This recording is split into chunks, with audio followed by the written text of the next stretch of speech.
आज तो वो सभी दोस्त भोजन की खोज को एक साथ निकले थे। वो अपने अपने भोजन की खोज कर लेते हैं। शाम होने को थी। वो सब एक जगह बैठे बातें कर रहे थे।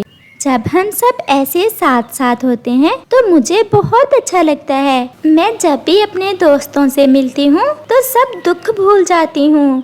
चिड़िया बहन, सारी जिंदगी जो साथ गुजारी है, अब तो मेरी भगवान से यही प्रार्थना है कि इकट्ठे ही मरे। कबूतर, एक तो तुम हर समय मरने की बातें करते रहते हो। मुझे तो मरने से बहुत डर लगता है। गौरी बहन, आप तो कबूतर की बात ही पकड़ लेती हो और हर समय कबूतर से लड़ाई शुरू कर देती हो। कालू भैया, जब आप चोरियां करते थे तब जिंदगी ज्यादा अच्छी थी या अब ज्यादा अच्छी है? चिड़िया बहन, अगर सच पूछो तो जब मैं चोरियां करता था खाने को भोजन मुफ्त में मिल जाता था, परंतु मेरा कोई दोस्त न था। और जब मैं अपने दोस्तों से मिलता हूँ तो जिंदगी का मजा ही आ जाता है। वो सब ऐसे खुशी खुशी गप्पे लगा रहे थे कि कबूतर की नजर आसमान की तरफ जाती है। चिड़िया, जल्दी घर चलो, देखो पूर्व की दिशा से काली घटाएं छा रही हैं। अरे, ये बादल कैसे अचानक से आ गए? जब हम भोजन की खोज में निकले थे तब तो बादल ना थे। मुझे तो ऐसा लग रहा है कि आज से सावन की शुरुआत होने जा रही है और बारिश भी बहुत समय बाद होगी। मैं तो कब से बारिश का इंतजार कर रहा था। गर्मी का जोर भी टूट जाएगा और सब नदी नाले फिर से भर जाएंगे। चिड़िया बहन, आज बारिश तो आए ही आए। हमारे पास भोजन भी है, क्यों ना आज की रात हम सब इकट्ठे ही गुजारें और सावन की पहली बारिश मिलकर देखें। कबूतर की बात तो ठीक है, मन तो मेरा भी यही कर रहा है। तो फिर आज हम सब हमारे घर में ही रह लेते हैं। नहीं गौरी बहन, आपके घर में 2 घोंसले हैं और वो भी इतने नरम नहीं हैं। आप सब आज मेरे साथ चलें। हम सब आज की रात मेरे घर गुजारेंगे और सावन की पहली बारिश देखेंगे। फिर ऐसे वो सब वहाँ से चिड़िया के घर की दिशा में चले जाते हैं। वो अभी चिड़िया के घर पहुँचे ही थे कि आसमान पर बादल जोर से गरजता है और तेज बारिश शुरू हो जाती है। बारिश तो कुछ ज्यादा ही तेज थी। मैं तो खिड़की वाले घोंसले में बैठूंगा। इस पर पहले मेरी नजर गई थी, वहाँ तो मैं ही बैठूंगी। अब इनकी फिर से लड़ाई शुरू हो गई। गौरी, तुम तो मेरी हर बात पर जिद करने लगती हो। आप सब बताओ, पहले खिड़की के पास सोने की बात किसने की? सब पक्षी जानते थे कि गौरी कव्वी किसी की बात नहीं मानेगी, इसलिए वो सब यही कहते हैं कि गौरी ही खिड़की के पास सोएगी। फिर गौरी तो भागकर खिड़की वाले घोंसले पर कब्जा कर लेती है। ये मिट्टी की सुगंध कितनी सुंदर लग रही है और पेड़ों के पत्तों की आवाज तो मेरे मन में उतर रही है। दोस्तों, मेरा तो कभी कभी मन करता है कि हम सब हर रोज ऐसे इकट्ठे ही रात गुजारें। आज कितना मजा आ रहा है। हम सब दोस्त साथ साथ जो हैं। मम्मा, आज बारिश का मौसम है। ऐसे मौसम में आप मुझे कहानी सुनाया करती हैं। प्लीज मुझे आज कोई कहानी सुनाए ना। मुझे भी कहानी सुनना है। मम्मा पापा, सुनाए ना कोई कहानी। कालू, आज बच्चों को वही चील वाली कहानी तो सुनाओ, जब हम सब एक बार चील के जाल में फंस गए थे। मैं सुनाता हूँ, तो फिर सुनो। कुकू, एक बार मैं, तुम्हारी मम्मा और हमारा ये दोस्त कबूतर, जिसे आपकी आंटी गौरी गंदी आंखों वाला कहती है। अब तुम तो ना कहो, गौरी तो मेरी बहन है। मुझे तो गौरी से लड़े बिना मजा ही नहीं आता। अच्छा यार कबूतर, बच्चों को कहानी सुनाने दो। हम तीनों शुरू से ही दोस्त थे। हम एक बार नदी से पानी पीकर वापस घर लौट रहे थे कि रास्ते में एक बूढ़ी चील बैठी थी। कुकू, वो चील तो बहुत शैतान थी। वो हमेशा छोटे पक्षियों को अपने जाल में फंसाती थी। उस चील से हमने कहा, बच्चों कहाँ से आ रहे हो? मेरे पास घर में ढेर सारे लड्डू हैं। अगर किसी ने लड्डू खाने हैं तो मेरे साथ मेरे घर आए और लड्डू खाए। हम इतने छोटे तो ना थे, परंतु लड्डुओं का सुनकर हमारे मुंह में भी पानी आ गया और हम उस चील की बातों में आ गए। जग्गू, सबसे पहले तो आपके पापा ही राजी हुए थे चील के साथ जाकर लड्डू खाने के लिए। फिर कालू को देख हमारे मुंह में भी पानी आने लगा। नहीं नहीं चिड़िया बहन, आप दोनों भूल रहे हो। पहले लड्डू खाने के लिए मैं चील के साथ जाने के लिए तैयार हुआ था। फिर तुम्हारी तो शुरू से ही गंदी नीयत है। आगे सुनो अपने पति जी की कहानी। तो बच्चों, फिर हम तीनों ही उस चील के साथ उसके घर चले गए। वो चील तो पहाड़ों पर एक गुफा में रहती थी। हमें तो पता ही ना चला कि वो चील तो हमें अपने जाल में फंसा रही है, और हम सब उस चील के साथ गुफा में चले गए। उसने तो गुफा में जाते ही हमें रस्सियों से बांध दिया। बड़े आए लड्डू खाने वाले, अब मैं खिलाती हूँ तुम सबको लड्डू। कौवे, तुम्हें तो मैं सबसे बाद में खाऊंगी, पहले खाऊंगी मैं चिड़िया और कबूतर को। वो जब ऐसा बोल रही थी तो हम तो बहुत डरे हुए एक दूसरे की तरफ देख रहे थे, और कबूतर का तो डर के मारे वॉशरूम ही निकल गया था। इसीलिए तो मैं इसे गंदा कबूतर कहती हूँ, है ना भाई, गंदी आंखों वाले कबूतर।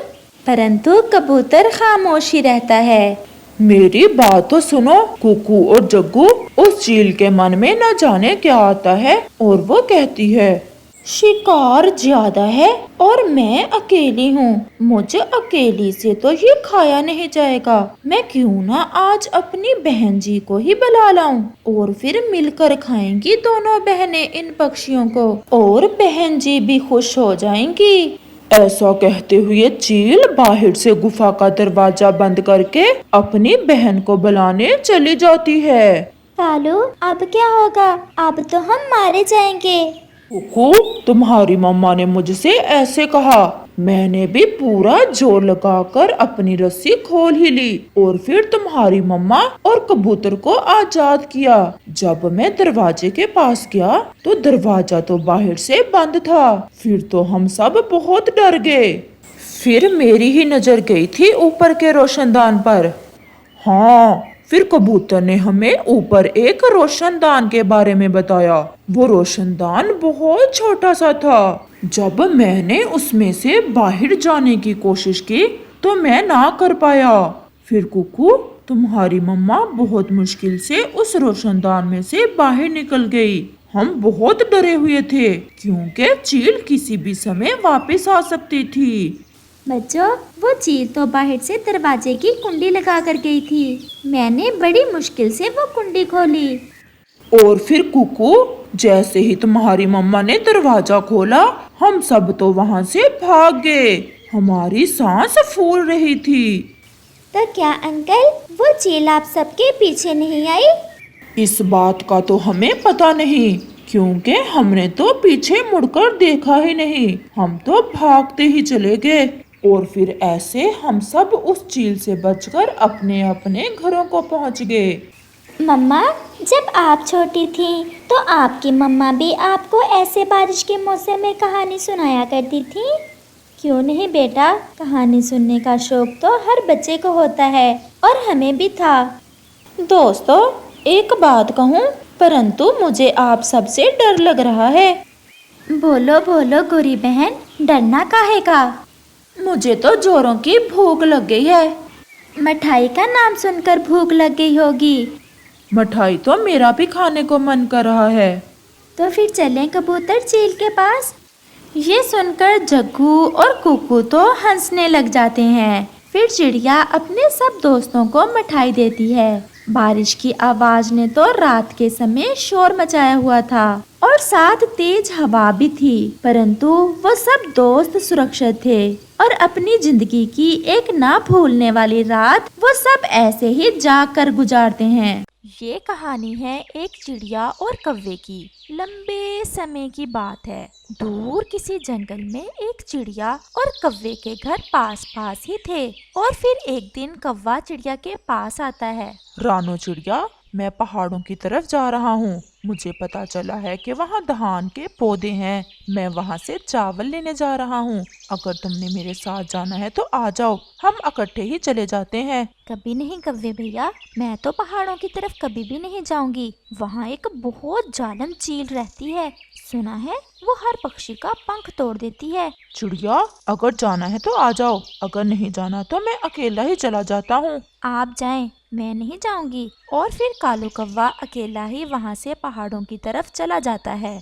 कालू कौवा कुछ ही देर में पहाड़ों के पास पहुँच जाता है। वो इधर उधर काफी खोज करता है, लेकिन उसे तो धान के पौधे कहीं भी नजर नहीं आते और वो नाराज होकर एक पेड़ पर बैठ जाता है। वो अभी बैठा ही था कि वहाँ एक चील आ जाती है। कौवे जी, क्या हो रहा है आज मेरे इलाके में?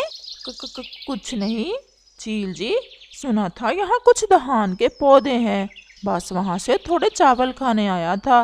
क्या तुम्हें ये नहीं पता कि ये मेरा इलाका है? अब तुम मेरा मुकाबला करते हो मेरे इलाके में आकर। और फिर ऐसे कहते हुए वो चील कालू कौवे को वहाँ से उठा लेती है और वो चील उसे पहाड़ों की चोटी पर ले जाती है और कालू कौवे को पत्थरों पर गिरा देती है। अब खाना, पहाड़ों पर अकेले बैठकर चावल। और फिर चील वहाँ से चली जाती है। काफी ऊंचाई से गिरने के कारण कालू कौवे के एक पंख पर गंभीर चोट लग जाती है और कालू कौवा जैसे ही वहाँ से उड़ने लगता है तो वो गिर जाता है। अब मैं क्या करूं? मेरे पंख पर तो ज्यादा चोट लग गई। कितना अच्छा था जो मैं चिड़िया की बात मान लेता और ना ही आता इस दिशा में। अब तो शायद मैं यहीं भूख और दर्द से मर जाऊंगा और किसी को मेरे बारे में पता भी नहीं चलेगा। दूसरी तरफ कालू कौवे की पत्नी गोरी कौवी शाम तक कालू कौवे का इंतजार करती है और फिर जब शाम होने तक भी कालू नहीं आता तो वो रानो चिड़िया की तरफ जाती है। रानो, कालू सुबह से गया हुआ है भोजन लेने, मुझे तो बताकर नहीं गया, पता नहीं किस दिशा में चला गया है। गोरी, वो आया था मेरे पास भी, मुझे भी साथ जाने का कह रहा था। वो पहाड़ों की तरफ गया है, लेकिन मैं तो नहीं गई उसके साथ। वहाँ बहुत जालन चील रहती है। ये सुनकर गोरी कौवी रोने लग जाती है। हाय हाय, ये क्या हो गया? कहाँ चला गया मेरा पति? अब मैं कहाँ ढूंढूं अपने कालू कौवे को? गोरी बहन, अब आप इस समय अपने घर जाएं। अब तो रात होने वाली है, हम सुबह ही जाएंगे कालू भैया को ढूंढने। और फिर ऐसे गोरी कौवी वापस अपने घर चली जाती है और फिर रात हो जाती है। कहीं ऐसा ना हो कि उस जालिम चील ने मार ही दिया हो कालू भैया को। और फिर ऐसे सोचते हुए चिड़िया सो जाती है और फिर सुबह हो जाती है और रानो चिड़िया तुरंत गोरी की तरफ जाती है। गोरी बहन, मैं जाती हूँ कालू भैया की तलाश में पहाड़ों की तरफ। और फिर चिड़िया कौवे की तलाश में निकल जाती है। रानो चिड़िया पहाड़ों पर कालू को तलाश करती है। कालू कौवे को ढूंढते ढूंढते रानो चिड़िया पहाड़ की चोटी पर चली जाती है और रानो चिड़िया की नज़र कालू पर पड़ जाती है और रानो चिड़िया जल्दी से कालू कौवे के पास चली जाती है। कालू, ये क्या हुआ तुम्हारे साथ? और फिर कालू कौवा रानो चिड़िया को सारी बात बताता है। अगर मेरी बात मान लेते तो कभी भी ऐसा ना होता। चलो अब घर चलें। लेकिन मैं तो उड़ नहीं सकता, मेरा पंख बहुत ज्यादा घायल है। ये सुनकर रानो चिड़िया बहुत नाराज होती है। अब मुझे कालू भैया को इस चट्टान से नीचे उतारने का कोई उपाय ढूंढना होगा। रानो चिड़िया ऐसा सोच रही थी कि उसकी नज़र सामने पत्थर के पास पड़े एक छाते पर पड़ती है। मिल गया मुझे उपाय। और चिड़िया जल्दी से वो छाता उठाकर ले आती है। कौवे भैया, आप अपनी चोंच से इस छाते को मजबूती से पकड़ लो और हाँ, कोई बात नहीं करनी, ये छाता उड़ने में तुम्हारी मदद करेगा। चिड़िया, मैं तो सोच रहा था कि शायद अब मैं इस चट्टान पर ही मर जाऊंगा। तुम्हारा बहुत बहुत धन्यवाद जो तुमने मेरी इतनी मदद की। अब चलो कौवे भैया, मौसम भी खराब है, कहीं ऐसा ना हो कि बारिश ही शुरू हो जाए और हम यहीं बारिश में फंस जाएं। और फिर कौवा उस छाते को अपनी चोंच में ले लेता है और वो उस चट्टान से छलांग लगाता है। कौवा तो बहुत अच्छे से उड़ रहा था और चिड़िया भी कौवे के साथ साथ ही थी। और फिर ऐसे वो सुरक्षित जमीन पर उतर जाते हैं। कालू भैया, मैं अब तुम्हें सहारा देती हूँ उड़ने में, और हम आहिस्ता आहिस्ता अपने घरों को चले जाएंगे। और फिर ऐसे चिड़िया कौवे को उड़ने में सहारा देती है और वो सुरक्षित वापस पहुँच जाते हैं। गोरी कौवी कालू कौवे को देखकर बहुत खुश होती है। ये सब रानो चिड़िया के कारण हुआ है। अगर चिड़िया ना होती तो मैं तो मर ही जाता वहाँ चट्टानों पर। चलो हम भी मदद करेंगे चिड़िया की। वैसे भी ये कमजोर ही है, कभी ना कभी इसे हमारी जरूरत पड़ ही जाएगी। गोरी बहन, मुझे आपसे कोई लालच नहीं है। आप मेरे पड़ोसी हो और मेरा हक बनता है कि आपकी मुसीबत में मदद करूं। और फिर ऐसे कहते हुए रानो चिड़िया अपने घोंसले में चली जाती है। एक तो उसने हमारी इतनी मदद की और उल्टा तुम उससे फजूल बातें कर रही हो। कालू, मुझे ये चिड़िया अच्छी नहीं लगती। बस ये जो भी करे मुझे इस पर गुस्सा ही आता है। और कौवा अपना मुंह दूसरी तरफ कर लेता है। मौसम तो पहले से ही खराब था और फिर बादल गहरे हो जाते हैं और जोर की बारिश शुरू हो जाती है। बारिश तो बहुत ज्यादा है। अगर ऐसे ही बारिश में भीगती रही तो मुझे ठंड लग जाएगी। क्या करूं जिससे मैं इस बारिश से बच सकूं? हाँ, मैं वो छाता उठा लाती हूँ जिससे मैंने कालू कौवे को चट्टान से नीचे उतारा था। और फिर चिड़िया जल्दी से वो छाता लेने चली जाती है। रानो चिड़िया उस छाते को बहुत मुश्किल से अपने पंजों से उठाकर ले आती है और अपने घोंसले के ऊपर लगा लेती है। अब ठीक है, अब तो बारिश भी बहुत अच्छी लग रही है और मैं जरा भी नहीं भीग रही। कालू, वो सामने देखो, ये वही छाता है ना जिसे पकड़कर तुम चट्टान से नीचे उतरे थे?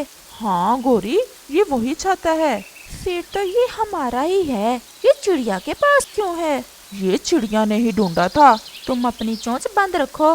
तुम चाहते हो कि मैं बारिश में भीगूं और चिड़िया बारिश के मजे ले। और ऐसे कहते हुए गोरी जल्दी से चिड़िया की तरफ जाती है और वो छाता उतार लेती है। गोरी, ये क्या कर रही हो तुम? ये मेरा है, लेकिन अब ये मेरा है। और फिर ऐसे कहते हुए गोरी वहाँ से चली जाती है और छाते को अपने घोंसले के ऊपर लगा लेती है। गोरी, तुम बहुत जालिम हो। तुम्हें हर बार बुरे काम की सजा मिलती है, लेकिन पता नहीं तुम्हें अकल क्यों नहीं आती। और फिर चिड़िया बेचारी ऐसे ही बारिश में भीगने लगती है। अभी थोड़ा ही समय हुआ था कि हवा का तेज झोंका आता है। हवा इतनी तेज थी कि वो उस छाते के साथ गोरी और कौवे का घोंसला भी उड़ा देता है और वो काफी ऊपर जाकर नीचे गिर जाते हैं। कालू, मैं मर गई।